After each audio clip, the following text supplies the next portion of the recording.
Dear students, स्वागत है आपका study with Rampal ji sir पर।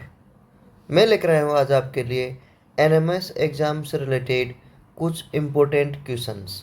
ये सभी important questions social science subject से रिलेटेड है। इस वीडियो में हम आपके लिए 50 क्वेश्चंस लेकर आए हैं जो कि हिंदी और इंग्लिश दोनों ही भाषाओं में दिए हुए हैं। इसके बाद में जो नेक्स्ट वीडियो होगा उसमें भी 50 इम्पोर्टेंट क्वेश्चंस होंगे, वो सभी वन लाइनर होंगे।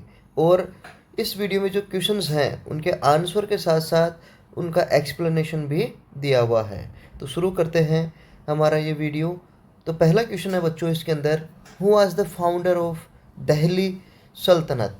जो दिल्ली सल्तनत थी उसके स्थापना किसने करी थी? तो बच्चों, दिल्ली सल्तनत की स्थापना करी थी कुतुबुद्दीन ऐबक ने। और कुतुबुद्दीन ऐबक ने मोहम्मद गौरी की मृत्यु के बाद, जब 1206 में मोहम्मद गौरी की मृत्यु हो जाती है, उसके बाद में दिल्ली सल्तनत की स्थापना करी थी। क्वेश्चन नंबर 2 है, which Mughal emperor built the Taj Mahal? जो ताजमहल है उसके निर्माण किसने करवाया? तो बच्चों, ताजमहल का निर्माण करवाया था शाहजहाँ ने। और ये निर्माण क्यों करवाया था ताजमहल का? क्योंकि जब शाहजहाँ की पत्नी जो मुमताज़ है उनकी मृत्यु हो जाती है तो उनकी याद में ताजमहल बनवाया गया था। क्वेश्चन नंबर 3 है, what was the main language of administration during the Delhi सल्तनत? जो दिल्ली सल्तनत थी उसके प्रशासन के दौरान मुख्य भाषा क्या थी? तो बच्चों, दिल्ली सल्तनत की जो मुख्य भाषा थी उस समय की प्रशासनिक वो थी पर्शियन, या फिर जिसको हिंदी में बोलते हैं फारसी भाषा।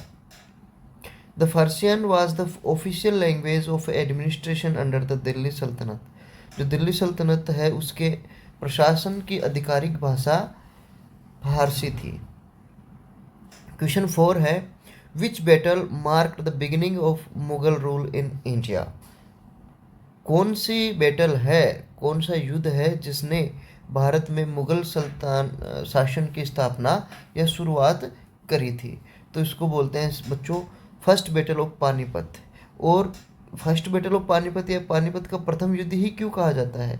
क्योंकि 1526 में पानीपत के अंदर 1526 में पानीपत में जो बाबर है जिसने मुगल सल्तनत की स्थापना करी थी, उसके और इब्राहिम लोदी के बीच में युद्ध हुआ था, जिसमें बाबर जीतता है, इब्राहिम लोदी हारता है। और लोदी वंश का यहाँ पे जो लोदी वंश की नाश होता है और बाबर वंश का या बाबर शासन का मुगल शासन की स्थापना होती है। इसलिए पानीपत के प्रथम युद्ध को मुगल शासन की शुरुआत के लिए चिन्हित किया गया है।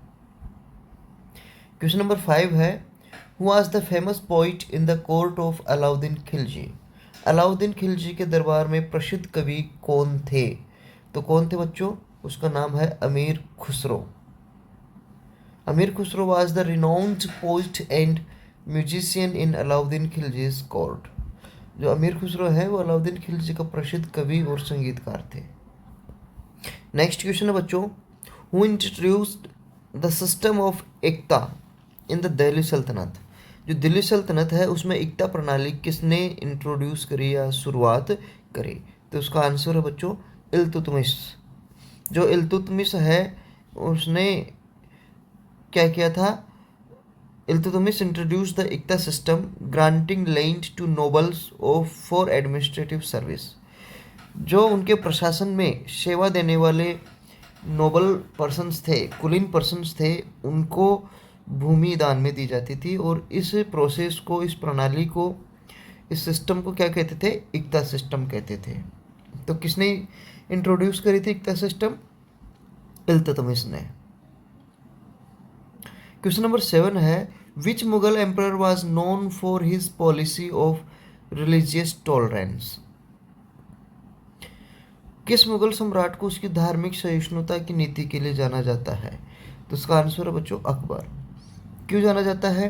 क्योंकि Akbar promoted religious tolerance through his policy of Sulh कुल।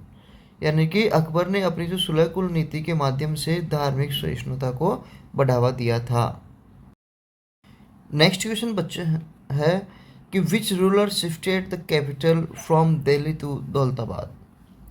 किस शासक ने जो कैपिटल है भारत की उस समय के सल्तनत की, वो दिल्ली से दौलताबाद के लिए स्थानांतरित करी थी। तो उसका नाम है मोहम्मद बिन तुगलक। क्यों करी थी बच्चों?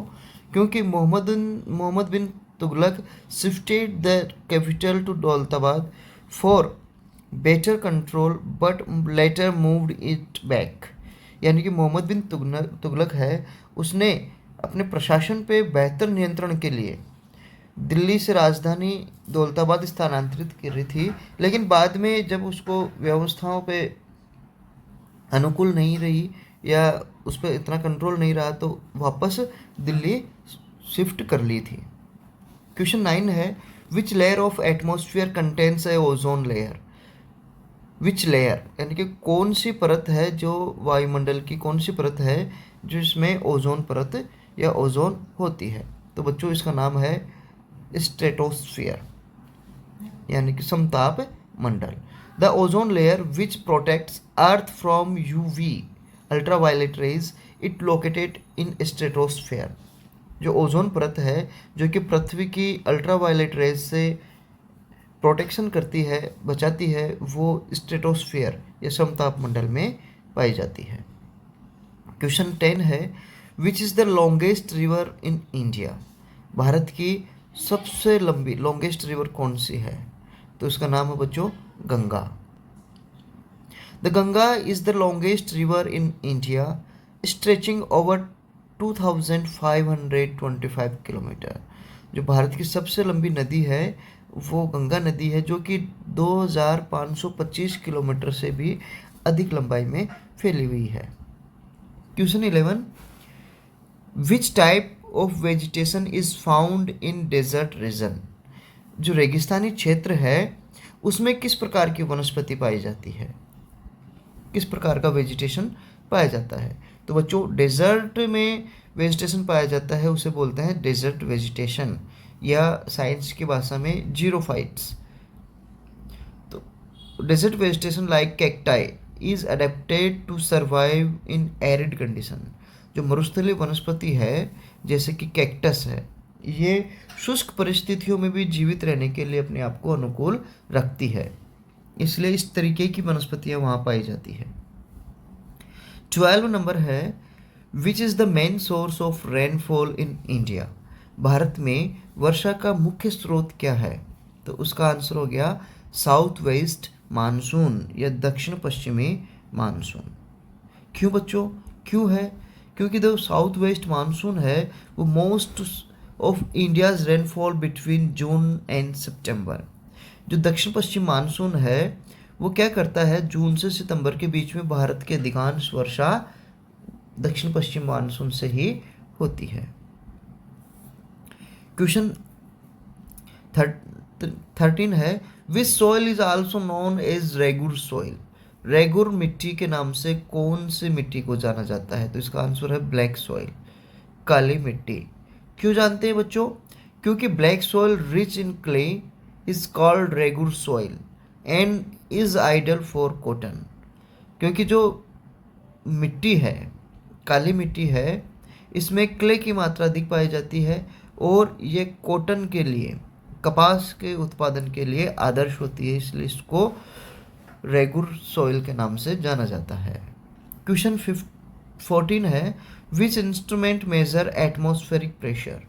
जो एटमॉस्फेरिक प्रेशर है, वायुमंडलीय दबाव है या दाब है, इसको नापने वाले उपकरण को क्या कहते हैं? तो इसके वायुमंडलीय दाब को नापने वाले उपकरण को कहते हैं बच्चों बैरोमीटर।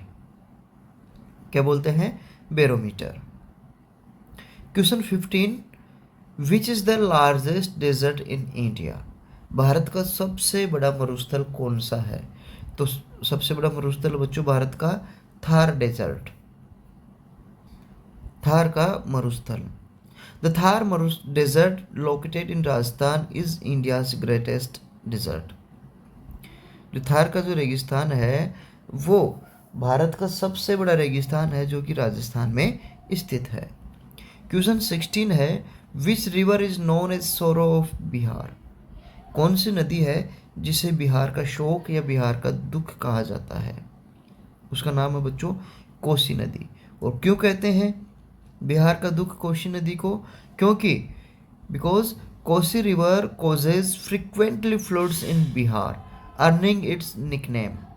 क्योंकि जो कोसी नदी है वो बिहार में बार बार बाढ़ का कारण बनती है, और इस बार बार बाढ़ आने के कारण ही इसका नाम सोरो ऑफ बिहार या बिहार का शोक पड़ा। नेक्स्ट क्वेश्चन है बच्चों, who is the head of state in India. Bharat में राज्य का प्रमुख कौन होता है। तो बच्चों भारत में जो हेड है, भारत का जो प्रमुख है जिसके नाम से शासन चलता है, तो उनका नाम है, वो पोस्ट है प्रेसिडेंट, राष्ट्रपति की। क्वेश्चन 18 है, what does the term equality means in the Indian constitution. जो भारत का संविधान है उसमें ये इक्वलिटी यानी कि समानता जो शब्द है उसका क्या अर्थ है। तो equal wealth of for all, ये भी समानता की बात नहीं है। Equal treatment before the law, ये सही है। सभी जो लोग हैं भारत के, उनके वो कानून के समक्ष क्या रहेंगे, उनका व्यवहार या कानून उनके साथ समान व्यवहार करेगा। देखो, equality ensures no discrimination based on caste, creed, religion और gender.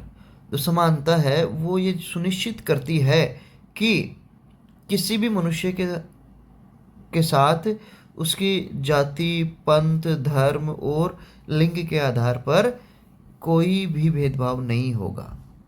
Question 19, which article of the constitution abolish untouchability.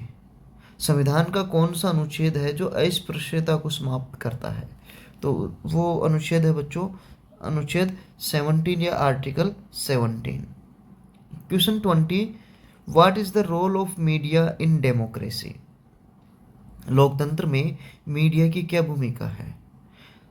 तो बच्चों लोकतंत्र में मीडिया क्या करता है, प्रोवाइड्स इंफॉर्मेशन प्रोवाइड करवाता है, जानकारी उपलब्ध करवाने का काम करता है। तो media inform citizen about governments activities and promotes transparency. तो मीडिया है नागरिकों को सरकारी गतिविधियों के बारे में सूचित करता है और पारदर्शिता को बढ़ाता है। Question 21, who appoints the governor of a state. किस राज्य के राज्यपाल की किसी राज्य के राज्यपाल की नियुक्ति कौन करता है। तो बच्चों राज्यपाल की नियुक्ति करने का अधिकार होता है प्रेसिडेंट का। जो राष्ट्रपति है वो राज्यपालों की नियुक्ति करते हैं। Question 22, what is the term of equality equal treatment of all religious by the state. राज्य द्वारा सभी धर्मों के साथ समान व्यवहार को क्या कहते हैं। इक्वल ट्रीटमेंट सभी रिलीजन्स के साथ, उसको क्या बोलेंगे। तो बच्चों उसको बोलेंगे सेकुलरिज्म, धर्म निरपेक्षता। Secularism ensures the state treats all religions equally. जो सेकुलरिज्म है वो ये एंश्योर करता है कि जो स्टेट है, राज्य है, वो सभी धर्मों के साथ समान व्यवहार करेगा। नेक्स्ट क्वेश्चन है बच्चों, विच is the highest law making body in India. जो भारत में सर्वोच्च कानून बनाने वाली संस्था कौन सी है। तो बच्चों यहाँ आके क्या होता है, कन्फ्यूजन होता है कि कानून बनाने वाले और कानून को डिस्क्राइब करने वाली दोनों बॉडी अलग अलग होती है। तो यहाँ सुप्रीम कोर्ट इसका आंसर नहीं होगा, इसका आंसर होगा पार्लियामेंट, क्योंकि कानून बनाने का काम संसद का होता है। The parliament makes laws at the national level. संसद है वो राष्ट्रीय स्तर पर कानून बनाने का काम करती है। Question 24, what is the term of government by the people. जनता द्वारा शासित सरकार को क्या कहते हैं। तो बच्चों जनता द्वारा जो शासित सरकार है उसे हम बोलते हैं लोकतंत्र या डेमोक्रेसी। इसकी डेफिनेशन क्या होगी, democracy is a system where people elect their representatives. Democracy वो सिस्टम है जहां लोग अपने प्रतिनिधियों का चुनाव करते हैं। Question 25, who is the head of state government. जो राज्य सरकार के प्रमुख कौन होता है? तो जो राज्य सरकार का जो ऑफिशियली प्रमुख है, या जिसको पढ़ने में बोलते हैं कार्यकारी एग्जीक्यूटिव हेड, तो एग्जीक्यूटिव हेड तो होता है बच्चों चीफ मिनिस्टर। और संविधानिक या जो कानूनन प्रमुख होता है, हेड होता है, वो होता है गवर्नर। तो the chief minister is the executive head of state government. मुख्यमंत्री है वो राज्य सरकार का कार्यकारी प्रमुख होता है। 26 है, who introduced the permanent settlement in Bengal. जो बंगाल में स्थायी बंदोबस्त किसने शुरू किया था? तो इसका आंसर हो गया बच्चों लॉर्ड कॉर्नवालिस। जो कॉर्नवालिस थे उन्होंने परमानेंट सेटलमेंट स्थापित किया था। तो the permanent settlement of 1793 introduced by Cornwallis fixed land revenue for zamindars. Cornwallis है, उन्होंने 1793 में स्थायी बंदोबस्त शुरू किया था। और वो किस लिए शुरू किया था? क्योंकि जो जमींदार है उनके द्वारा या उनसे राजस्व वसूला जा सके, रिवेन्यू इकट्ठा किया जा सके। Question 27, which event is known as India's first war. कौन सा इवेंट है जिसे भारत का प्रथम स्वतंत्रता संग्राम कहा जाता है? तो बच्चों उसका आंसर है रिवॉल्ट ऑफ 1857। 1857 का विद्रोह। The revolt of 1857 was major upspring against British rule. जो 1857 का जो विद्रोह था वो ब्रिटिश शासन के खिलाफ एक प्रमुख विद्रोह था। Question 28, who was the leader of Indian National Congress in 1885। 1885 में भारतीय राष्ट्रीय कांग्रेस के नेता कौन थे? तो जो उस टाइम थे WC बनर्जी। और जो WC बनर्जी है भारतीय राष्ट्रीय कांग्रेस के प्रथम प्रेसिडेंट बने थे। Question 29, which act transferred power from the East India company to the British crown. किस अधिनियम ने ईस्ट इंडिया कंपनी से ब्रिटिश ताज को स्थानांतरित किया था? तो आंसर है गवर्नमेंट ऑफ इंडिया एक्ट 1858। जो 1857 का अधिनियम है, 1858 का। The act 1858 ended company rule and established direct British crown governance. जो 1858 का अधिनियम है उसने कंपनी शासन को ब्रिटिश ताज के प्रत्यक्ष शासन की स्थापना करती है, यानी कि जो कंपनी शासन था उसको समाप्त करते हैं और ब्रिटिश ताज के डायरेक्ट इंडिया अब किसके अंडर हो गया था? ब्रिटिश जो क्राउन है उसके under. Question 30, question who was known as the grand old man of India. Bharat के grand old man of India किसे कहा जाता है? तो उनका नाम है दादा भाई नेहरूजी। क्यों कहा जाता है बच्चों इनको?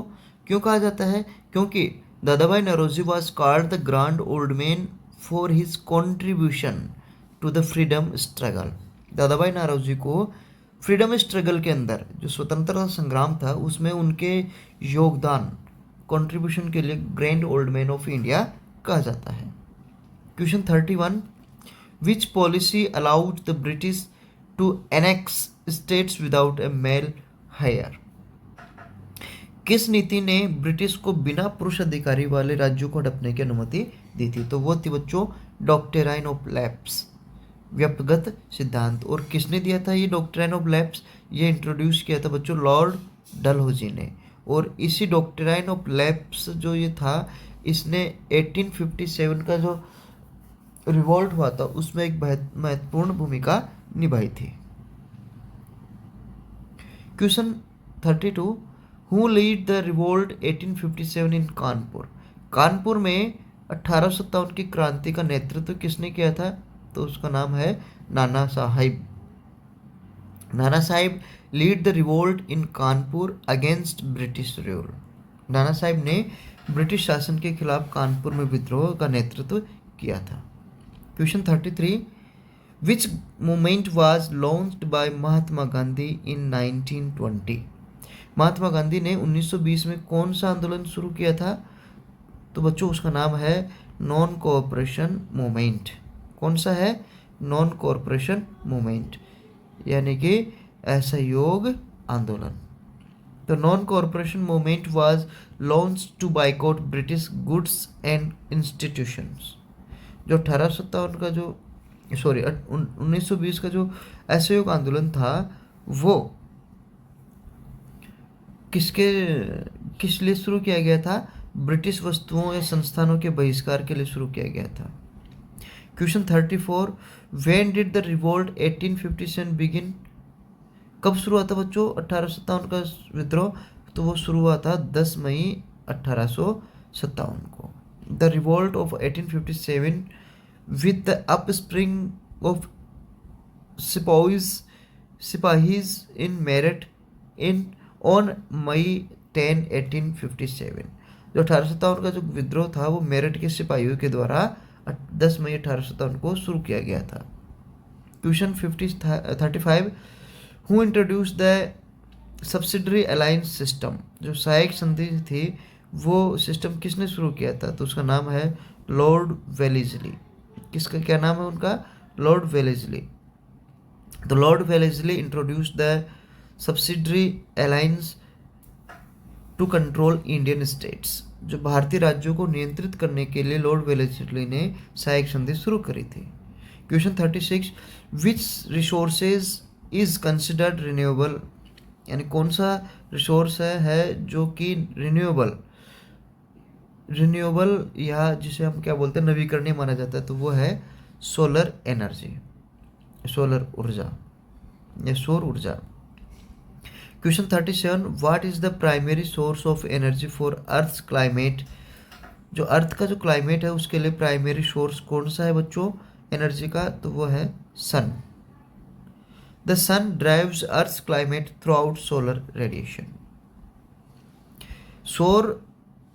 सूर्य है जो सौर विकिरण के माध्यम से पृथ्वी की जलवायु को संचालित करता है। Question 38, which type of farming involves growing crops of commercial purpose? किस प्रकार की खेती है जो वाणिज्यिक उद्देश्यों के लिए फसलें उगाई जाती है जिसमें? तो उसका आंसर है बच्चों कॉमर्शियल फार्मिंग। ये यहाँ थोड़े से एक एंटर ज़्यादा दब गया जिस कारण ये जो लाइनिंग है वो ऊपर खिसक गई। तो आंसर क्या आ गया? कॉमर्शियल फार्मिंग, वाणिज्यिक खेती। Question 39, which mineral is known as black gold? काला सोना किस मिनरल को कहा जाता है? तो उसका आंसर है बच्चों पेट्रोलियम। जो petroleum is called black gold due to its economic value. जो इसका आर्थिक मूल्य है पेट्रोलियम का उसके कारण इसे काला सोना कहा जाता है। Question 40, what is the main cause of soil erosion? मृदा अपरदन का मुख्य कारण क्या है? तो इसका मुख्य कारण है बच्चों deforestation, urbanisation, mining, all of the above. तो सभी पर जो है रीजन्स वो सॉइल इरोजन को के लिए जिम्मेदार हैं। तो deforestation, urbanisation and mining contribute soil erosion. Question 41 है, which crop is known as golden fibre? सुनहरा रेशा किसे कहा जाता है? तो इसका आंसर हो गया बच्चों jute. Jute is called the golden fibre due to its colour and economic value. Next question है बच्चों, which state is largest producer of rice? कौन सा स्टेट है जो चावल का सबसे बड़ा प्रोड्यूसर है, लार्जेस्ट प्रोड्यूसर है? तो बच्चों वो है West Bengal. West Bengal leads the rice production due to fertile land and monsoon. जो पश्चिम बंगाल है वो उपजाऊ भूमि और मानसूनी बारिश के कारण सब चावल उत्पादन में अग्रणी है। क्वेश्चन 43 हुआ, what is the minimum age to vote in India? Minimum age क्या है वोट देने के भारत में? तो वो है 18 years. The constitution allows citizen aged 18 and above to vote. जो भारत का संविधान है वो 18 वर्ष या उससे अधिक आयु के नागरिकों को वोट देने की अनुमति देता है। Question 44, what does the term marginalisation refers to? हाशिए पर लाना। मार्जिनलाइजेशन जो टर्म है वो किस चीज़ को रेफर करता है? तो वह है सोशल एक्सक्लूजन, सामाजिक बहिष्कार को। Marginalisation refers the exclusion of certain groups from social benefits, यानी कि हाशिए पर लाना या मार्जिनलाइजेशन करना, बहिष्कृत करना, ये क्या है, कुछ समूह है जो सामाजिक लाभों से बहिष्कृत कर दिए जाते हैं, इसके लिए इस टर्म को यूज किया जाता है। 45 what is the highest court in India, जो भारत का सर्वोच्च न्यायालय क्या है? कौन सा है सर्वोच्च न्यायालय बच्चों? हाईएस्ट कोर्ट वो है supreme court. The supreme court is the highest judicial authority in India. सर्वोच्च न्यायालय है भारत में सर्वोच्च न्यायाधिक प्राधिकरण होता है। 46 नंबर है what is the main function of judiciary, न्यायपालिका का मुख्य कार्य क्या है? तो वह है इंटरप्रेटिंग लॉज, कानूनों की व्याख्या करना। The judiciary interprets laws and ensures justice, जो न्यायपालिका है वो कानूनों की व्याख्या करता है और न्याय सुनिश्चित करती है। 47 what is the head of who is the head of government in India, Bharat में सरकार का प्रमुख कौन होता है बच्चों? तो उसका नाम है prime minister. The prime minister is the executive head of government. 48 what is the term of law pass to protection woman from domestic violence, जो घरेलू महिलाओं के साथ जो घरेलू हिंसा होती है उससे बचाने के लिए जो पारित कानून है उसे क्या कहते हैं? उसे कहते हैं डोमेस्टिक वायलेंस एक्ट, घरेलू हिंसा अधिनियम। 49 नंबर है which article of the constitution provides the right of education, जो संविधान में कौन सा अनुच्छेद है जो शिक्षा का अधिकार प्रदान करता है? तो उसका नाम हो गया आर्टिकल 21A, 21A अनुच्छेद। तो article 21A provides free and compulsory education for children aged 6 to 14। जो अनुच्छेद 21A है वो 6 से 14 वर्ष की आयु के बच्चों के लिए मुफ्त शिक्षा और अनिवार्य शिक्षा प्रदान करता है। इसका लास्ट क्वेश्चन है बच्चों what is the term of process of excluding certain groups from main stream society, तो कुछ समूह को मुख्य धारा से समाज से बहिष्कृत करने की प्रक्रिया को क्या कहते हैं बच्चों? तो उसका नाम हो गया मार्जिनलाइजेशन। तो बच्चों इस तरीके से ये अपने पास इस वीडियो में 50 इंपॉर्टेंट क्वेश्चंस थे एसएसटी से रिलेटेड, और ये सभी एनएमएमएस 2026 के पॉइंट ऑफ व्यू से बहुत ही इम्पोर्टेंट है। नेक्स्ट जो वीडियो होगा उसमें भी 50 क्वेश्चंस होंगे वन लाइनर्स, और ये सभी इस तरीके से एसएसटी के 100 इम्पोर्टेंट क्वेश्चंस आपके सामने होंगे। तो मैं उम्मीद करता हूँ आपको हमारा ये वीडियो पसंद आया होगा, इसके क्वेश्चंस आपको अच्छे लगे होंगे, और साथ ही ये भी उम्मीद करता हूँ कि आप इस वीडियो को अपने फ्रेंड्स को ज़रूर शेयर करेंगे। धन्यवाद।